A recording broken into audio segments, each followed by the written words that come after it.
Hello, everyone. Welcome back to the podcast. I'm Adrian Lloyd. This is Just My Stupid Opinion. And I come to you again today with another article that I found. This one actually was released over the last couple days, but it is quite disturbing for what this lawyer is trying to do. So this is out of the Toronto Star, and it was released on the 27th of March, as Ontario judge urges to adopt new way of sentencing black offenders. The case involving a man convicted of a firearm offense is an opportunity to address the problem of over-incarceration of black people, a lawyer argues. Now, this is a problem that we have both in Canada and America, is that the black population is overrepresented inside the prison system. And this is also true in Canada for Indigenous people. I don't know if it happens to be the same in the States. I haven't looked up those stats, but Indigenous people in Canada are also another one that have a high rate of incarceration. Anyway, so what this is being argued of what people want to do is it's quite disturbing to me that this is what actually that someone wants to do in our justice system. But anyway, as this article says, an Ontario Superior Court judge has been asked to adopt a new way of sentencing black offenders, similar to how courts must consider the impact of the social and cultural history of Indigenous Canadians when determining punishment. On Tuesday, Toronto defense lawyer Emily Lamb told Justice Sean Nakasuru her case is an opportunity to address the problem of over-incarceration, which has been viewed as a relevant sentencing factor in cases involving Indigenous offenders who, like black people, are overrepresented in prison. Now, it's quite obvious why this is the case, and has to do with the breakdown of the families in both of these groups. We know that in America, the black family is quite fractured. I think the last statistics I saw was that 70% of black people come from single-parent households. And I don't know exactly what the rates are for Indigenous people in the marriage, and fathers, but I do know that there is a high rate of fatherless homes in the Indigenous communities too. So this is one of the main problems that actually these two groups face, is the fact that there is not the balance in the home life in order to guide these children while they're growing up. And the role of the mother and father it's quite important, actually. Not actually, everybody knows it. The role of the mother and father is quite important. And this is for the fact that each one plays a significant role in a different regards. For instance, traditionally, the father has been viewed as a disciplinarian in the household. And then the mother has been the one who usually tends to offer more moral support for her children. And this is actually a quite necessary balance, because the disciplinarian will teaches the child stuff such as responsibility and, and living with your actions, things like this. While traditionally what was the role of the mother, which was offering moral support, also helped raise the confidence of the child. So essentially, it was almost like a game of Pong. The child would be knocked back and forth between these two. The father, who would generally be a little harder on their child, and the mother, who would be a lot softer on the child. And this would guide the child into adulthood, where they know about the consequences of making certain decisions, and they know about they are taught certain things such as proper social interaction. This is something the parents will do together. The mother will generally teach the child how to socialize, and then the father will then, at the same time, will teach the child when it's appropriate to socialize, in that we all get the narrative of treat people the way you want to be treated, but that is pretty naive to go through your whole life of treating people the way you want to be treated. This is generally where the role of what is traditionally the father comes in, where they teach their children how to selectively treat people the way they want to be treated. Essentially, you learn that you have to treat people the way they're willing to treat you, rather, is the best way to put it. And these are just how the two roles, the mother and the father, play a significant factor in raising the child. This is a problem in the black community and also the Indigenous community, is the lack of the father role. Because even though you hear narratives such as, some women say, like, you don't need a man in order to raise your child. What tend to happen a lot of times in these situations is that, and most of these statistics go back to, most of these statistics have to do with single parent households where the mother, it's single parent households where the mother has custody of the child, because that's generally what we see, what we hear. So that is where most of the research has been focused.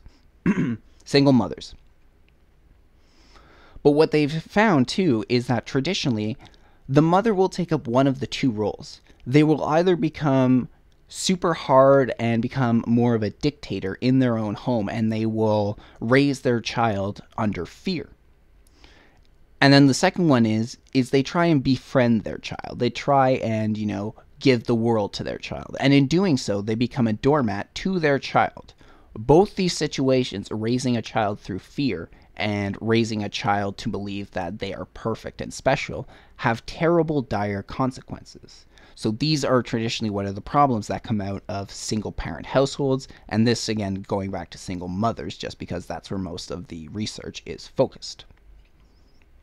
But as we move on in the article, it says, quote, "We can't continue what we're doing. Clearly something needs to change," end quote, Lamb said, concluding her argument on behalf of Jamal Jackson, 33, who is originally from Nova Scotia.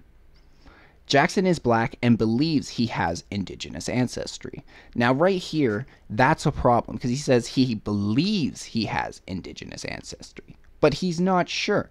Now, in this situation, if he wanted to make that defense, I feel like some sort of court order gene test or ancestry test would be necessary in order to determine if this is true or not. But you cannot make a defense on the fact that you believe something. So if he does not know for a fact and does not have the documents to back up that he is indigenous, then this should play no factor. Or at the very least, it should be investigated. He pleaded guilty last November to possession of a prohibited firearm and breach of a prohibition order. He has a lengthy criminal record and has been incarcerated for much of his adult life. So I think through deductive reasoning, we can figure that if he has been incarcerated through most of his life, it's very likely that he also had a childhood that was full of shenanigans and even breaking the law. However, those records get expunged when you become an adult, so we probably would not know much about that, if anything, about that. And most of this, what really it had to do with the fact that he broke a prohibition order. Now, if you're on probation, you would not, probation, he broke a prohibition order. Now, because of his record, he should not have access to a prohibited firearm. Actually, due to Canadian law, he should not have any access to a firearm. He should not be able to get a firearms license. And you all know me, I don't like our laws. I'm more pro-gun. So I definitely don't like the laws that we kind of have surrounding our guns right now and the changes that were made. However, the law is the law, and this is definitely somebody who should not be holding a prohibited firearm. At the outset of the sentencing hearing, and with the Crown's permission, Lamb submitted a report to the court called An Impact of Race and Cultural Assessment, IRCA, written by Halifax social worker and sociologist Robert Wright. Now, that right there, the impact of race and cultural assessment, that right there oozes of postmodernism, that whole organization. And this is a dangerous idea to be playing with, where they say they want race and culture to play a factor inside our sentencing. Before we get to that, let's just go through the next paragraph because they go a little more into it. Quote, "Is a founding premise of the IRCA that a person's race and cultural heritage should be considered as a significant factor in considering their sentence in a criminal matter," end quote, Wright says in a letter filed with the court. Nova Scotia is the only province that routinely orders and pays for such report, Lamb said in an interview. Now, Lamb said, that was Wright. That was Robert Wright, who ended up saying, "It is a founding premise of the IRCA that a person's race and cultural heritage should be considered as a significant factor in considering their sentence in a criminal matter." That wording right there, where they say that is a significant factor, is probably the most dangerous part. Because if it is a significant factor in how these people are going to be judged, well, then what their actions actually are watered down. Their choices they made, the responsibility that they have to take for what they have done is watered down based on the fact that their race or culture is, and apparently the discrimination that they feel as part of that race or culture is one of the reasons that led them down that path. So essentially, give them a bit of a pass simply because they are a certain race or culture. No, because in our court system, it's again, you have to take responsibility for your actions of breaking the law, and it doesn't matter what your situation is. There are a reason that our laws are in place, and sure, you can feel sympathy for people, and some people break the law for good intentions, good reasons, like somebody who steals something to feed their family. They may have done so with good intentions of feeding their family, but we have laws in place for a reason that have to be upheld. We can't start making exceptions. And this is what they want with this. They want an exception. The thing is, too, is I cannot see this ever working in the favor of white people, since white people are seen as the majority, which they are in Canada and the U.S. right now. As they're seen as the majority, they're seen as the privileged ones. They're obviously going to get much harsher sentencing than somebody who comes from another denomination. And while it might be petty little crimes right now, nothing super serious that we're willing to take this in consideration, these sort of things tend to snowball. And eventually it'll become a murder charge that somebody wants let off because of this reason. And then maybe it'll become a terrorist charge that people want to either let them off or give them much more, go a lot easier on them, give them a lot more sympathy because they come from a certain race or culture. And this is the wrong way to handle our court system. Where are we? Across Canada, judges regularly consent Gladue reports, named for a 1999 Supreme Court of Canada case. In cases involving Indigenous offenders, they encourage sentencing judges to be sensitive to the disadvantages and systemic racism faced by Indigenous people and consider alternatives other than incarceration. Now, if we want to talk about the disadvantages that Indigenous people face, then we actually have to start by pointing the finger at the corrupt chiefs of those Indian reserves, because all the money that gets filed into those reserves that is given to them, the chiefs keep the majority of it. They live luxurious lives in great homes, while their people who are living on the reserve can barely either afford to keep a roof over their head and don't have access to clean drinking water. Part of the reason is because these chiefs are not doing what's good for their people, and they're doing what's good for themselves, so they are not doing anything in order to get this water moving. The other problem is that a lot of these, we have to build complete water system, pipes and everything, and pipes, pumps, filtration systems. We'd have to build it all in order to reach out to a lot of these reserves. So that's the other problem that is faced. But every single group of people, every single person will face some sort of disadvantages. And don't get me wrong, the reserves are a shithole right now. Those reserves are shithole, and a lot of people living on the reserves do face disadvantages. But that does not mean that we can give them a pass just because of that reason. And then the other part is the systemic racism faced by Indigenous people. Again, there will always be racism. There will always be groups of people who hate other groups of people, and that goes all the way around, whether you happen to be Chinese, black, white, Arab. It doesn't matter. There will always be racism here. But the point of this one is they say the systemic racism faced by Indigenous people. Point me to the law or the government organization that is systemically trying to keep the Indigenous people down. Now, you can look at some historical things, and you could probably point towards residential schools or some other programs that the governments try to implement and use that. But we're talking about today, in 2018, right now, what system is in place that keeps the indigenous folks down. That, like, and the reserves are their territory. The reserves is native land. So you can't say that the reserves are a government way of keeping the indigenous folks down. That's giving them their land. What they do with it is what they do with it. So I ask you again, point me to a law or a government organization or something of the sort that shows that indigenous people are systemically discriminated against. The IRCA report includes interviews with Jackson and his family members about his childhood in Cole Harbour, Nova Scotia, and his path to the justice system, which was complex and tragic.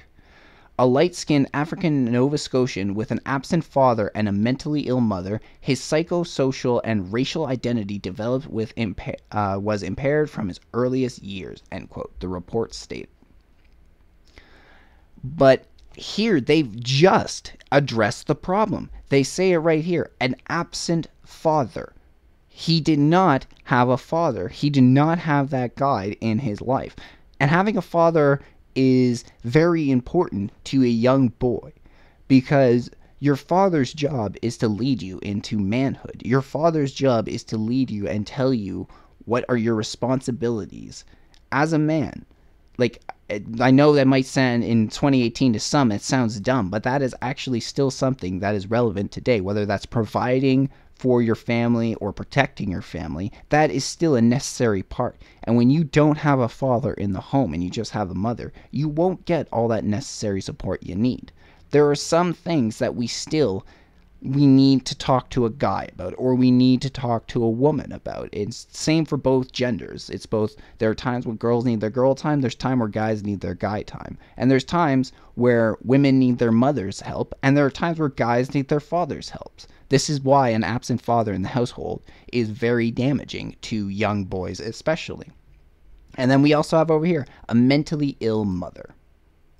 There's not much he could do about that. If he was born to a mentally ill mother, then he was born to a mentally ill mother. That's going to make his situation that much harder, especially because he has an absent father. But again, if we're going to take all this in consideration, say because he had an absent father, mentally ill mother, and he had a hard time growing up, that's supposed to water down his actions and what he has done. No, absolutely not. That's the point of each individual citizen in person, is what we're supposed to do in our society, is take responsibility for our actions. Then also our inactions. So when you want to make it about race, you want to make it about culture, you want to make it about systemic racism, is that why this guy did what he did? You are going along the wrong path. You are going after the wrong enemy. You are not fixing the problem at all. However, if we focus on this, we focus on absent fathers and single-parent households and try and rebuild the family, then a lot of these kids who would go down the path of crime wouldn't. But instead, we're just going to we could try and put band-aids on the problem, and we look for fake solutions instead of actually trying to solve the real problems, because that would be just a little too hard. And you know what? It might be perceived as racist by some. But I want to thank you all for joining me today. That's all I have for you guys. I'll talk to you soon.